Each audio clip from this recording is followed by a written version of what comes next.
안녕하십니까. 거꾸로 투자하는 쇼킹 부동산입니다. 오늘은 3기 신도시 대장 어디까지 왔나 살펴보겠습니다. 영상 전에 구독과 좋아요 부탁드립니다. 문재인 정부에서 지정한 신도시는 약 64만호 규모입니다. 크고 작은 공공택지가 이렇게 많이 지정이 됐어요. 자, 그런데 이렇게 많이 지정된 공공택지 중에서 어디가 집값이 가장 비쌀까, 이런 생각 안 해보셨나요?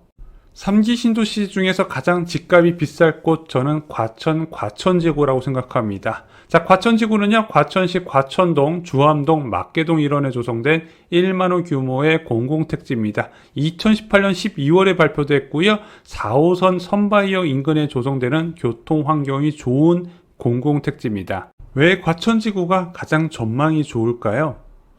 간단합니다. 4호선 선바이역을 이용해서 강남역까지 21분 만에 접근이 가능하기 때문이죠. 여기에 여의도도 30분 만에 갈 수 있어요. 광화문역까지는 약간 거리가 있지만 뛰어난 강남 접근성 하나만으로도 과천지구는 인정을 받을 수밖에 없다는 거죠. 자, 또한 아파트 가격을 결정하는 요인 중 하나가 바로 이 행정구역이거든요. 과천이라는 행정구역을 무시할 수는 없습니다. 집값 1, 2위를 다투는 곳이 과천이잖아요. 현재 과천 지역의 신축 아파트 국평 기준 20억부터 시작입니다. 과천지구가 3기 신도시 중에서 입지는 거의 탑급이다. 저는 이렇게 생각을 합니다. 많은 사람들이 과천지구 당첨을 위해 움직이기 시작했습니다. 왜냐? 당첨만 되면 10억은 기본으로 가져갈 게 보이기 때문이죠. 특히 과천지역은 특징이 있어요.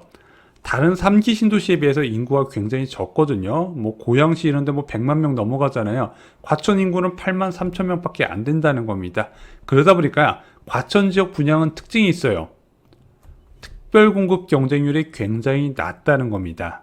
과천 지식정보타운 과천 제이드자의 특별공급 경쟁률을 보겠습니다. 자, 59A 타입만 볼게요. 전체 67세대를 뽑는 신혼부부 특별공급에서 해당 지역 과천 지역에서 166명을 지원했습니다. 근데 기타 경기에서 무려 1874명이 지원했다는 거죠. 일반적인 경쟁률이 10분의 1 수준밖에 안 되다 보니까 3기 신도시 2사 전략 1순위를 꼽히는 데가 바로 과천이었습니다.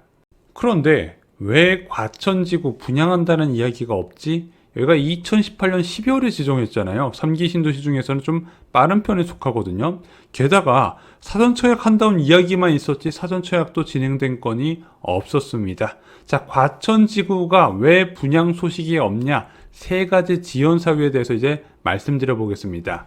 첫 번째는 계획 변경입니다. 자, 2018년 말에 발표된 과천지구는요, 2019년 10월 달에 택지지구로 지정이 됩니다. 그렇게 잘 진행되는 줄 알았는데 변수가 생겨요. 자, 2021년 1월에 정부는요, 주택 공급 문제를 해결하겠다고 과천 정부청사 부지에 3,500세대 주택을 공급한다는 계획을 발표를 합니다. 문제는 과천지구 7천호 지정할 때까지 별다른 저항이 없었던 과천 시민들이 전부 들고 일어나면서 이 과천청사 부지에 주택을 공급하는 계획을 강하게 반대를 하게 됩니다. 그로부터 5개월 뒤 과천청사 주택 공급 계획은 백지화가 되고요. 대신 주변 택지에 그 공급 물량을 짓기로 발표가 납니다. 그러면서 과천지구가 7,000호에서 1만호로 늘어나게 되고요. 과천 가련지구에서 1,300호 공급 계획이 발표가 됩니다. 이것으로 사업 추진이 2년 가까이 지연이 된 거예요. 두 번째 지연 사유는 하수 처리장 이전입니다. 자, 4호선 선바이역 6번 출구 앞에 하수 처리장이 있는데 여기에 이제 신도시가 조성되고 하수 처리장 증설도 필요성이 있기 때문에 이전을 할 필요가 생겼다는 거죠. 그런데 과천시에서 이 하수 처리장 이전 후보지를 어디로 발표했다? 과천 주암지구로 발표했는데 주암지구 끝부분에 이 하수 처리장을 이전시키네? 바로 앞에 서초히스 아파트가 있고 초등학교까지 있었다는 거죠. 그러다 보니까 서초 주민들과 그리고 정치권의 엄청난 반발에 직면하게 되고요. 국토교통부도 이런 이전에 대해서 반대를 하게 됩니다. 아니, 국토교통부의 의견이 왜 중요해요? 그래야 지구 계획 승인이 나거든요.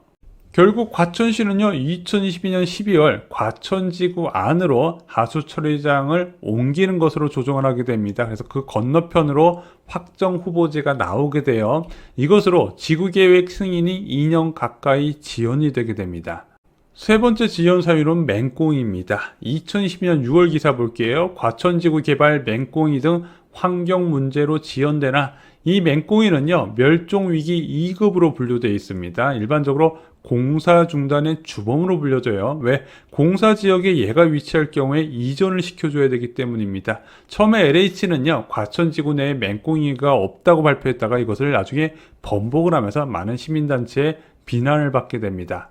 자, 그리고 5월 16일 기사가 떴어요. 과천지구 발목 잡은 맹꽁이 이주시킨다. 자, 근데 이걸 이주시킨다고 끝나는 게 아니라 2주 후에도 수개월간 모니터링이 필요하다고 합니다. LH 관계자는 이렇게 이야기했대요. 이거 짧으면 반년, 길면 1년에서 2년까지 걸릴 수 있는 문제다. 이것이 해결되어야 착공이 가능하다는 거죠. 과천지구 분양 언제 될까요?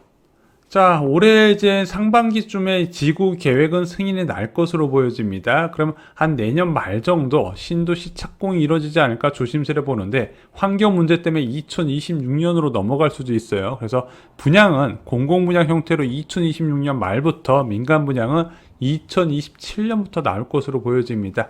일단 계획상으로 보면 여전히 이사 전략은 유효한 것으로 보여집니다. 과천지구 분양에서 주의해야 될 것 세 가지만 말씀드릴게요. 첫 번째, 엘리프 남이래그 에듀폴의 분양 기억나세요? 여기가 복정 1지구에서 공급됐었던 공공택지의 민영 분양이었습니다. 이때 전용 84타입 국민평수가 11억에 분양이 됐어요. 자, 요즘 공공택지의 분양가, 특히 민간 분양가가 절대 싸지 않을 겁니다. 과천지구 역시 마찬가지예요. 그래서 과천지구의 높은 분양가 어느 정도 예상을 하고 접근하셔야 됩니다. 과천지구는 좀 진입장벽이 높은 편에 속해요. 두 번째, 과천지역 분명히 특별공급 경쟁률이 낮다고 말씀드렸지만 일반 공급 경쟁률은 당해도 낮지 않아요. 그래서 내가 일반 공급 대상자임에도 불구하고 이사 전략을 세운다는 걸 한번 다시 생각해 볼 필요는 분명히 있습니다. 유리한 것은 맞지만요, 이사를 갈 정도까지는 아니라고 저는 생각을 해요. 또한 예전부터 과천지역 소개할 때마다 많이 받는 질문인데요. 어떤 질문이었을까요?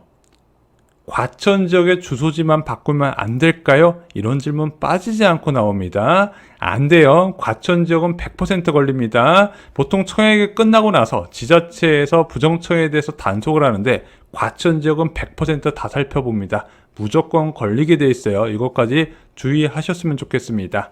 오늘 준비한 소식은 여기까지입니다. 인생을 바꿀 수 있는 3기 신도시의 모든 것, 저희 서적 부자가 되려면 청약에 미쳐라에 자세히 나와 있습니다. 관심을 가져야 되는 분양과 이사 전략까지 한 번에 만나보시기 바랍니다. 이상 후 영상 마치겠습니다. 감사합니다.